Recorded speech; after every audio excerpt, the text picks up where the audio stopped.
Hey guys, today I'll be showing another restoration project I've been working on. And this video is for Knight, who owns this very nice Minimoog. So just going to go over for you Knight, sure everything's functioning, just give you a good overview of it. If everybody wants to watch, feel free to watch. I always enjoy you guys watching and commenting, always means a lot to me. But anyways, what we have here, it's actually a Minimoog built in July 19th, 1973. So it's a 73 Minimoog. And just a beautiful Minimoog. It's actually turned out really nice. But what I did this one is my typical stuff. I go through it, replace all common failure components, do updates as needed, do some things to really help the oscillators, the stability of the oscillators. This does have the revision 2 oscillator, which is the original oscillator board for this unit. And so just do a few things to really improve this unit to make it more of a playable instrument. I added the buffer board to the octave range switches, which you've heard me talk about. If you've watched my videos in the past, you've heard me talk about the buffer board. And basically it came out in 74. So 74 Minimoogs had the buffer board. And what it does is actually you have 3 range footage selections here for all 3 oscillators. And what was bad about the early Minimoogs is you would change the footage of one oscillator and it would affect oscillator 1 and 2, so the tuning might go out slightly of those oscillators, so you're having to retune and just kind of a hassle. So the buffer board, what it does is it gives you a constant current, because what it is, these all 3 switches share the same resistor network, and anytime you change these, you're changing load of those resistors. And so with a constant current supply, it doesn't have the sag that you got without the buffer board. Is that means that you can change octave 2, it won't affect oscillator 1 or oscillator 3, just for example. So that's something I added. The dead zone mods, the pitch wheel has a true dead center now of 0.00 volts. And then rebuilt the key bed assembly. So went to the keyboard, cleaned the contacts, aligned the contact travel, as well as align the key height adjustment. And new key bushings, of course. It has a really good feel to it now. I also cleaned the keys. I take the keycaps off, washed them, so got those all cleaned up. While I had the keyboard out, I also conditioned the wood really good. Excuse me. I cleaned the wood really good and conditioned it, so it's a really clean instrument now. Clean interface, clean the knobs. Actually washed the knobs. Flushed and lubed all the potentiometers and switches so they all function correctly now. And just really go over this one and just really clean it up as good as I can. And then I put a full calibration in it and the 9-hour burn-in to make sure all the new components hold up like they should. And this one's doing fantastic. But I'll walk you on back here, just kind of show you the back panel here. It does still have the factory badges on it. It has the embossed plastic badge with the metal backing, which is correct. And for those that hadn't seen my Minimoog history video, I highly recommend you check that out. All this will make more sense is what I'm talking about, which I'll put a link in this video so you can go to there and watch it if you're curious. Serial number is 2684. So there's your serial number right there. And just a beautiful instrument. I mean, overall it's just really nice. This one, as mentioned in the history video, it does not have the selectable voltage for the 115 to 230.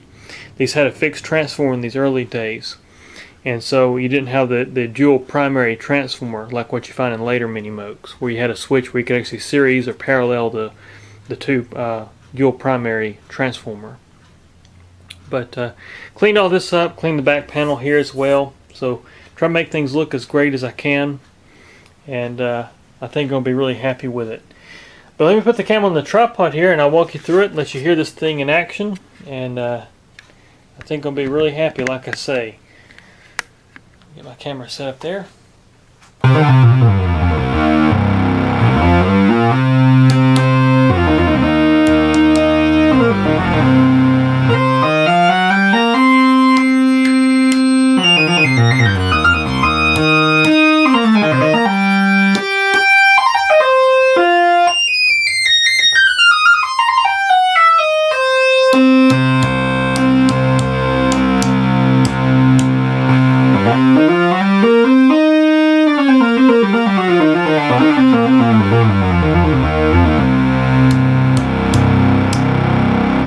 just how great those oscillators sound. The footages of them all work really great.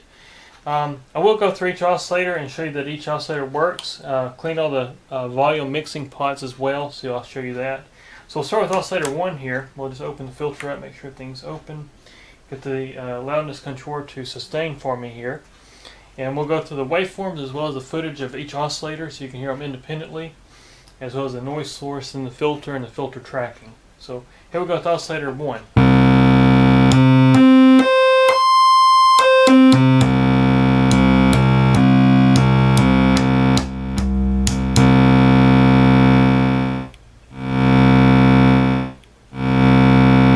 So there's your volume. Here's oscillator 2.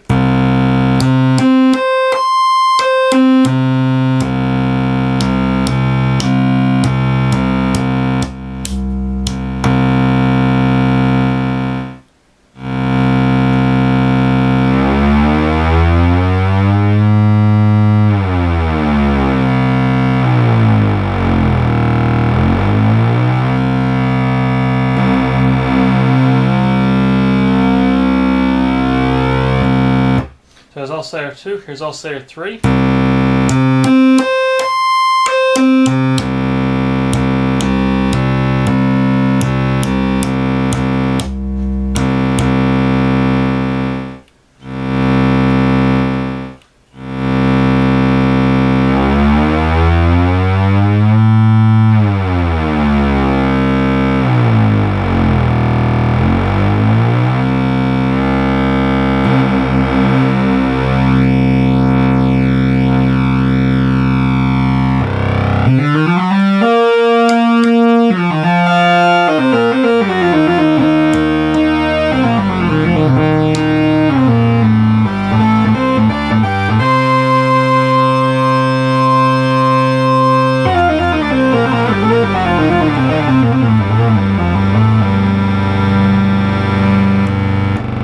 So there's all three oscillators. We've also got the noise source. Once again, clean the pot here as well.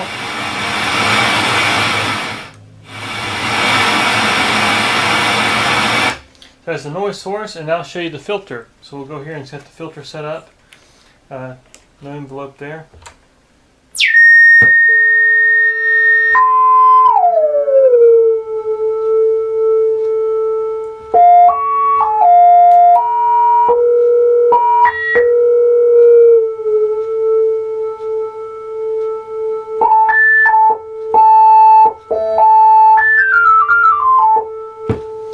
So here's just a filter. I had the one of the keyboard tracking switches off. And that's what you heard me correct.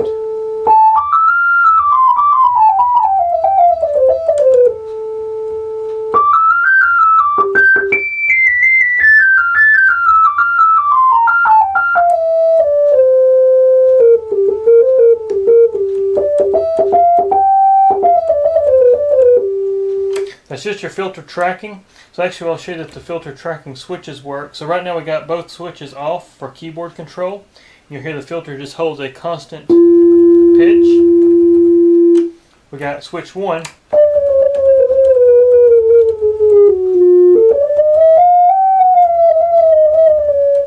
We got switch 2. Two switches together.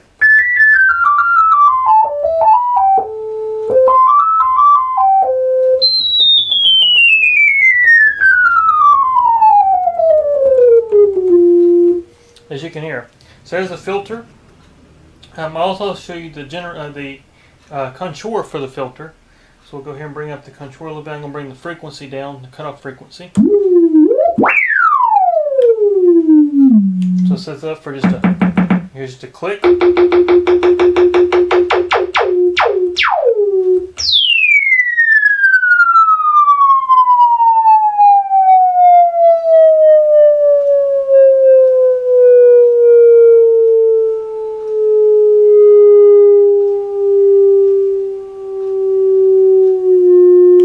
There's your decay, your attack.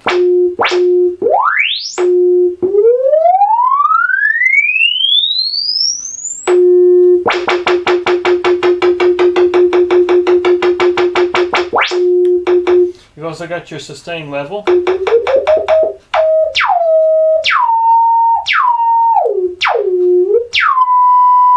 You've also got your amount of contour, which you've heard me adjust a little bit here, but that's actually what puts the contour generator into the filter. So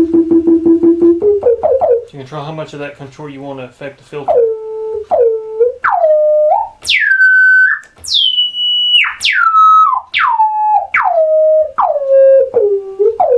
As you can hear. Turn the oscillators back on.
Because you have the thing is rattling my whole room. I don't know if my camera can get that. But I was just playing with the tuning and the filter sweeps with the contour. But also I will show you too your loudness contour works. You've heard it a little bit. But let me open this filter back up and we'll just turn on the oscillators. Make a fast attack here. So here's our actual loudness contour. We're going to set it for our 0 everything. So it's just going to be just a click, as you can hear. Here comes the train. I'll let this train get by real quick. It's not too loud today. But anyways, as you can hear the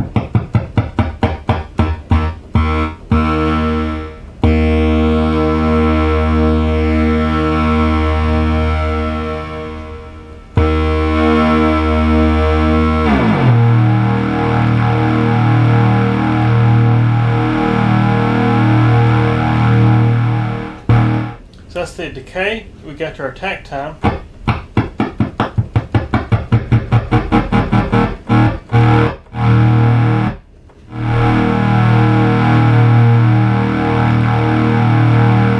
As you can hear, we've also got a sustained level. So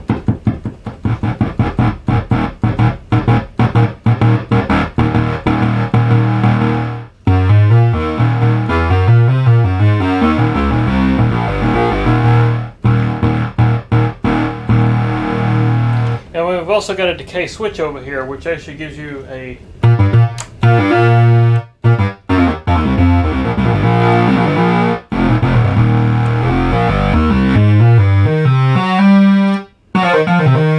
as you can hear. Let me get these oscillators retuned up because I actually knocked them out when I was playing a while ago with the 3rd and 5th. Bring it up here.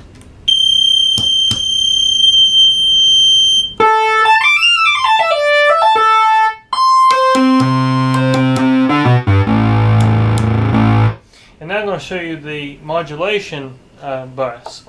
So I actually turn oscillator 3 into a LFO source, and we're going to engage the modulation into the oscillators using this oscillator modulation switch.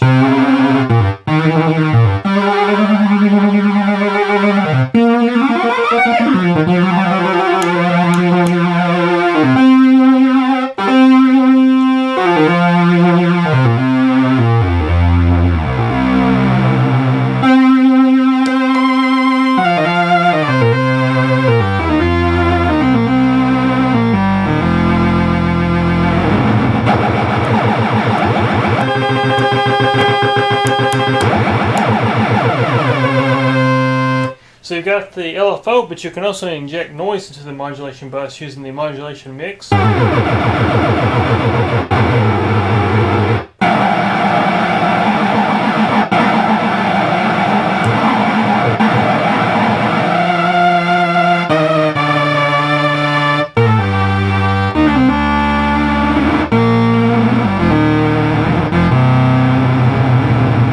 So as you can hear, so that's your modulation bus for the oscillator. You can also inject it into the filter. We'll close this filter up.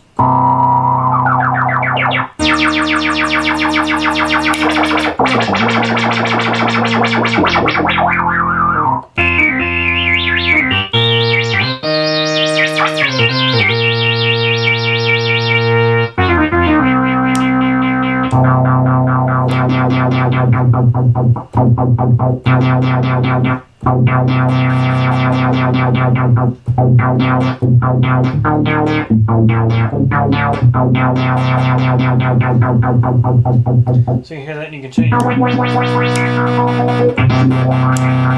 What I like to do in this case, I actually like to put this in frequency, in a high frequency.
So anyways, just some fun there with some L-film synthesis as well in this oscillator.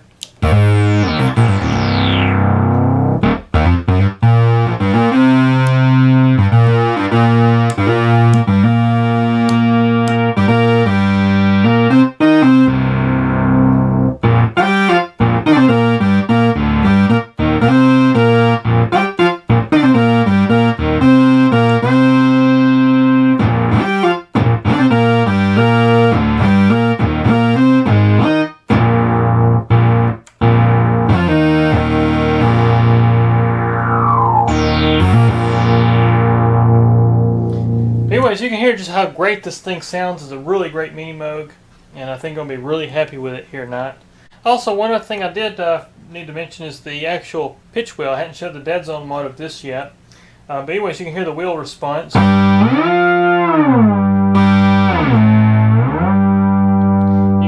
if I wiggle it in the detent, you won't hear any tuning effect. We'll actually open this filter up. We'll just go to one oscillator.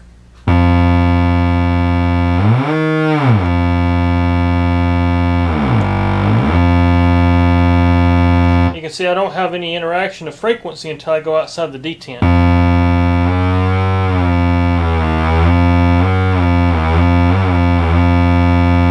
Right there in the middle, it has no interaction, and that's what the dead zone does for you. It makes it a lot more playable, especially when you want to use the wheel a whole lot. And a lot of times you'll see people use the wheel and they have to try to recenter it, and then they have to go up here and retune the Minimoog. And so this eliminates all those issues that you have, and you've still got a great range of the wheel.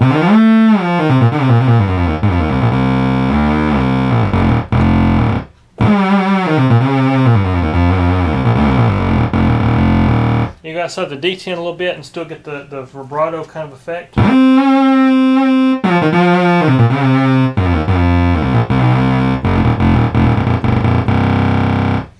But once again, guys, appreciate you watching, and Nat, I appreciate you letting me restore your Minimoog for you here. And there'll be more to come here very soon, guys. Take care.